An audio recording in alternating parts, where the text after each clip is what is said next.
Para mí es un tremendo gozo poder estar aquí en Coral Park. Y como dijimos en el primer servicio, que así como mencionó uno de los hermanos del team de alabanza, que él escuchaba de Coral Park y está contento porque siempre quiso ser de Coral Park, pues a mí me pasa lo mismo. Nunca he sido miembro de Coral Park, pero siempre he estado en Coral Park. Y me gusta Coral Park. Y amo a todos los hermanos de Coral Park. No puedo ni mencionar nombres, ni siquiera la doctora Georgina, porque entonces me voy a meter en problemas con otras personas. Pero estamos gozosos de estar aquí. Y imagínense, nosotros éramos unas varas de tumbar gatos. Si él pesaba 140, yo pesaba 120. Imagínense, me ponía de lado y nadie me veía. Como han pasado los años. Tuvimos el privilegio de venir a Coral Park cuando era pastor el hermano Benjamín Valdés. Todavía no era en este lugar. Yo cantaba en un grupo y ese grupo en diferentes iglesias y vinimos a Coral Park. Y una de las iglesias que visitamos fue la iglesia donde era miembro mi esposa. Y allí fue el primer encuentro. Han pasado 37 años y 6 de matrimonio. Así que gloria a Dios. 36 vamos a cumplir ahora en agosto. Gloria a Dios. Aquí hay mucha historia, hermanos. Mucha historia y mucho propósito. Que nos encuentren fieles. Que nos encuentren fieles. Es el mensaje que tenemos en esta hora de parte de Dios. El apóstol Pablo le escribe en su segunda epístola a la iglesia en Tesalónica y les dice en el capítulo 3, el verso 3, pero fiel es el Señor que os afirmará y guardará del mal. A pesar de todos los contratiempos, a pesar de todo lo que nos rodea, hasta aquí nos ha traído el Señor. ¿No es cierto? Y podemos decir, Ebenezer, hasta aquí nos ha traído el Señor. Dios es el único que puede auxiliarnos, ampararnos, guiarnos, para que podamos ser fieles en medio de lo que nos ha tocado vivir. No es fácil. Allá en la tierra que me vio nacer, la gente constantemente dice, no es fácil. Pero también ahora han agregado otra frase, pero de frente y luchando. Porque hay que luchar mucho para conseguir lo que no hay. El apóstol exhorta con esta palabra a los hermanos de la iglesia de Tesalónica a reconocer la verdad, la realidad que debemos entender, que el mal nos asedia. No tiene poder sobre el creyente, sobre ninguno de nosotros, porque el poderoso es el Señor. Sin que olvidemos que la palabra dice que el enemigo está como león rugiente viendo a quién devorar. Pero es como, él no es león, el león es el león de Judá. Ese es Jesucristo. Amén. Él es fiel. Él permanece fiel. Y Él es el único que puede hacer que tú y yo, en medio de los tiempos, y en este tiempo que nos ha tocado vivir, podamos ser fieles. Amén. Queremos meditar en 4 cosas que tenemos que tomar en cuenta. Primero, un derrotado victorioso. El apóstol Pablo se encuentra en un momento de su vida truncado, cambiada su situación. no estaba haciendo lo que él pensaba que estaría haciendo mientras él se había criado en la religión de sus padres y aplicar la ley con todo su rigor.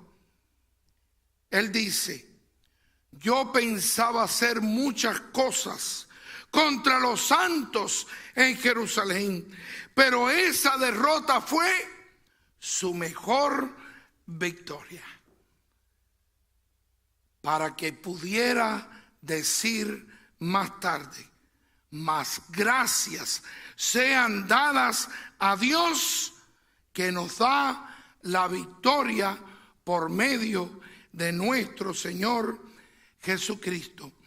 Cuando le escribe a la iglesia en Corinto, en 1 Corintios 15, 57. Segundo, mis queridos hermanos, la victoria sobre el pecado. Constantemente, desde que nos levantamos hasta que nos acostamos, es una tremenda lucha, porque el pecado está constantemente delante de nosotros. ¿Sí o no? ¿Usted se ha dado cuenta que los mejores comerciales son los de cerveza? ¿Usted se ha dado cuenta que los comerciales de carro ponen ahí la creación de Dios con todas las líneas, para que nuestra mente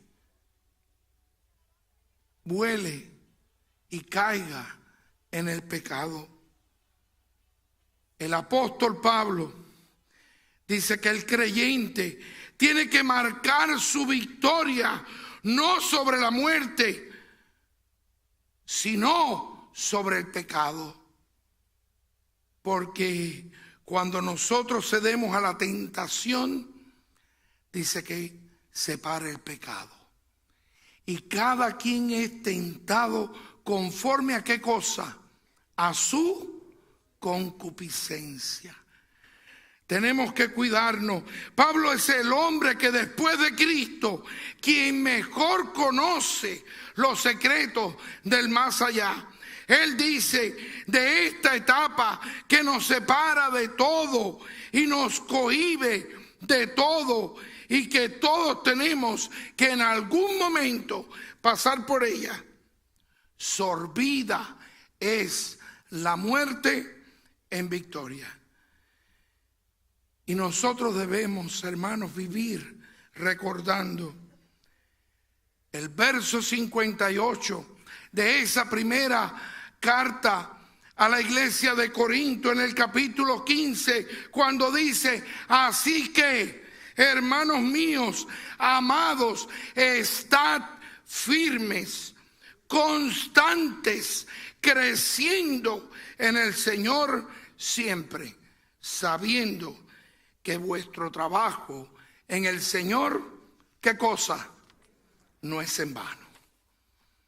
A veces nos entristecemos cuando no vemos a algunos en la congregación, cuando otros se apartan, cuando otros se enfrían. No dejes de trabajar para el Señor. Tenemos que estar firmes y constantes. El Señor es quien añade cada día a la iglesia los que han de ser salvos. Tercero, victoria del temor a la muerte. Una de las cosas que a veces nos preocupa es este momento, por el cual todos nosotros tendremos que pasar. Especialmente cuando hay exceso de juventud y hay una caída o hay una subida de azúcar, etcétera, nos preocupa.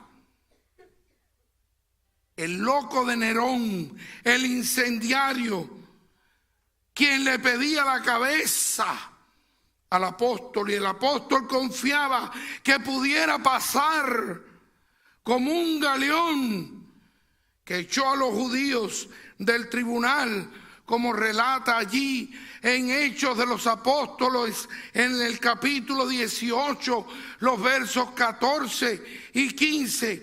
así estamos en esa misma situación nosotros en el día de hoy como iglesia, como pueblo de Dios, porque somos contados como ovejas de mataderos, ovejas en medio de lobos, en esta sociedad que se ha convertido en una suciedad.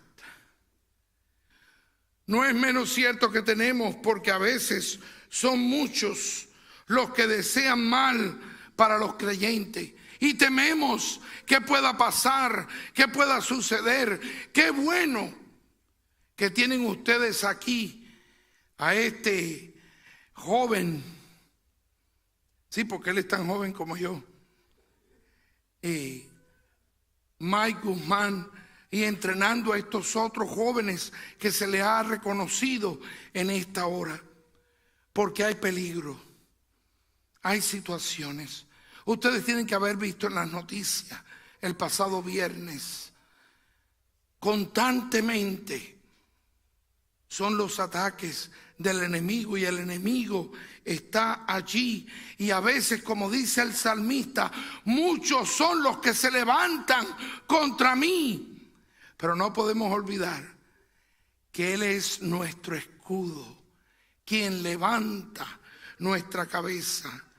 Jesús nos advirtió: si estas cosas hacen en el árbol verde cuando le crucificaban, ¿qué no harán en el seco? ¿No es cierto, mis queridos hermanos? Pero finalmente nosotros tenemos victoria sobre la muerte. Yo no sé cuántos de ustedes vieron durante la ofrenda, creo que fue, que estaban pasando un video de lugares en Jerusalén. Porque yo vi ahí que van a ir a Jerusalén y a Jordania. Tremenda oportunidad. Y si usted no puede ir en esa fecha, llámeme que yo le doy otra fecha y se va conmigo para Egipto y Jerusalén también. Pero ahí en Jordania hay un templo extraordinario, que es un cementerio tallado allí en piedra. Y en Jerusalén usted puede visitar el jardín de la tumba, donde la tumba está vacía. Victoria sobre la muerte. ¿Por qué Pablo podía tratar y hablar de la muerte con tanta naturalidad? Porque ese no era un aguijón. Su aguijón era otro,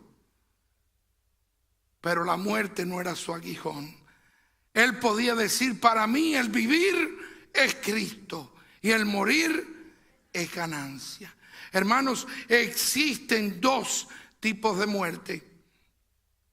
La muerte fisiológica, que es el cambio de estado, porque todos nacemos, vivimos y morimos. Y existe también la muerte eterna, sin presencia de Dios, condenación. Para nosotros los creyentes, dice el apóstol, dormimos en el Señor. Lo que es muchísimo mejor. Alguien me dijo que no creía en el cuento del cielo, del infierno, ni esa bobería. Yo le dije: bueno, usted tiene toda su libertad para creer lo que usted quiera. Si no quiere creer, no crea. Ahora yo le digo que el cielo es el lugar donde está Dios. Y donde está Dios, allí no falta nada. Y el infierno es el lugar donde no hay presencia de Dios. Y mire, déjeme decirle algo. Mejor que usted busque encontrarse en el cielo, y eso lo tiene que decidir aquí.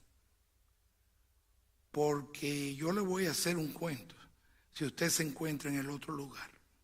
Lea la parábola del rico. Y otro gallo va a cantar.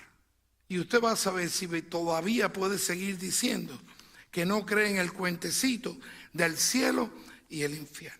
En conclusión, mis queridos hermanos, el creyente debe recordar que su gozo no está en las cosas que tenemos, no está en las cosas que podemos alcanzar, no está ni aún en los deleites, los viajes y lo que podemos disfrutar.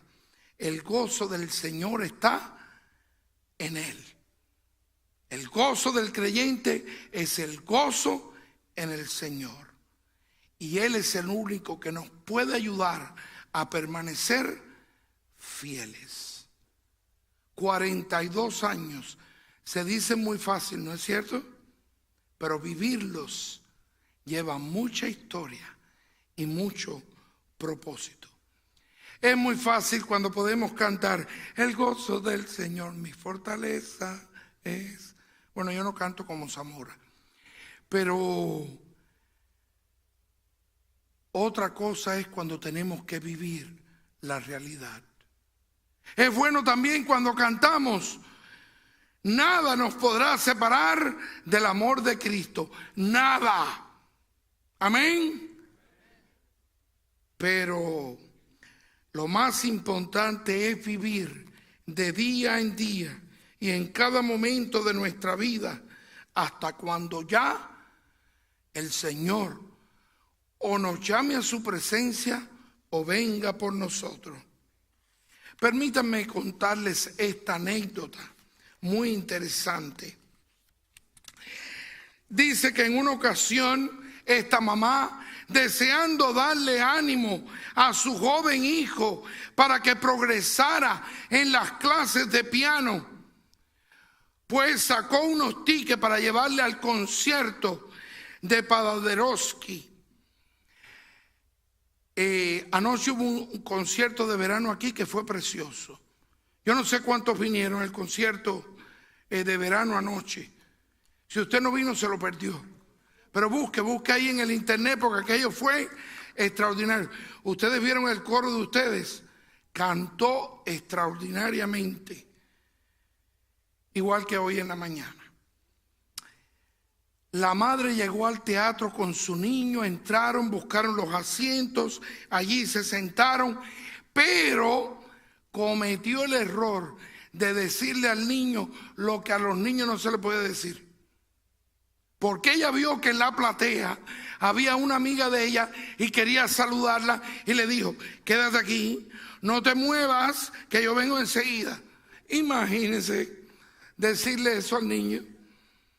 Imagínense, yo le decía a Tania y a Carlos, yo me parecía a uno de esos nietecitos tuyos que hubiera hecho eso. Porque los muchachos, lo que usted no le diga que haga, es lo primero que hacen. Por eso dice el refrán, que el niño hace más lo que ve hacer que lo digan que haga. Pórtese bien, hermano, que hay muchos que lo están observando. ¿Sí o no? Pues entonces el pequeño aquel se levantó porque cansado de que su mamá no llegaba y comenzó a caminar y se encontró con una puerta que decía: prohibida la entrada. Cuando las luces se apagaron y ya el concierto estaba a punto de comenzar, la madre regresa a su lugar para descubrir la sorpresa de que su hijo allí no estaba. De repente, las cortinas se abrieron y las luces cayeron sobre el impresionante piano Steinway en el centro del escenario. Horrorizada aquella madre vio a su hijo sentado en el teclado y comenzó a tocar Mambrú se fue a la guerra.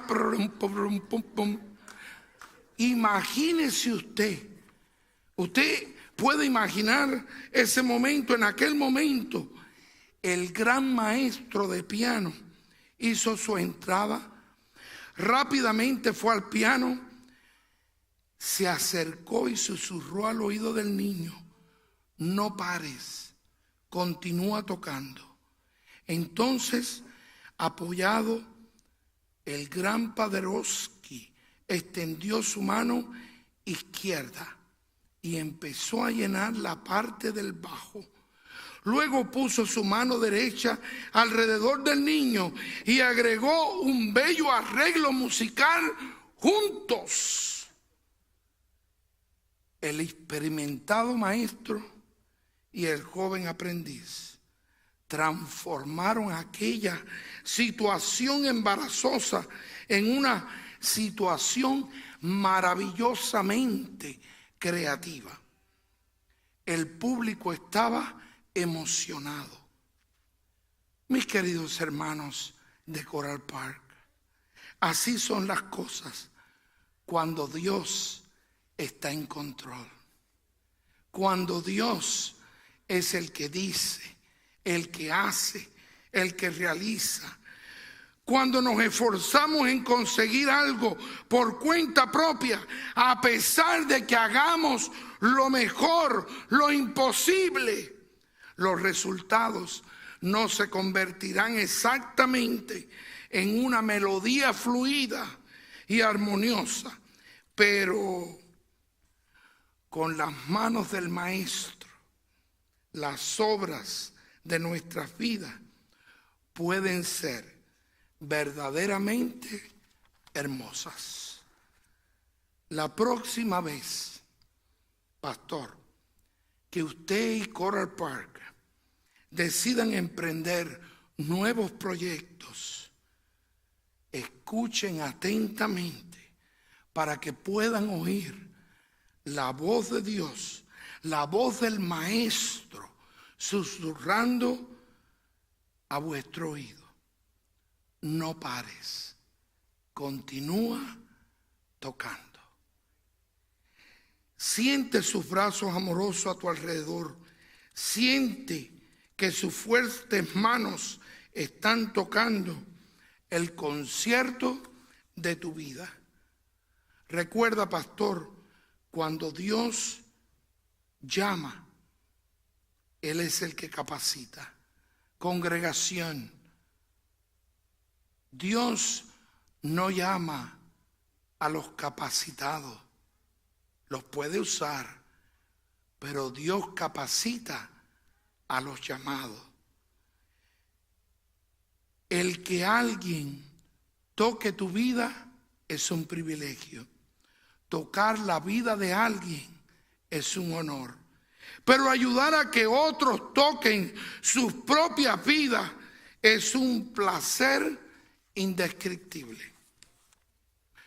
Isaías 41:10 nos recuerda: no temas, pues yo estoy contigo.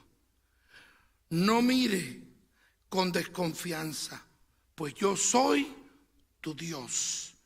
Yo te doy fuerza, yo soy tu auxilio, y con mi diestra victoriosa te sostendré.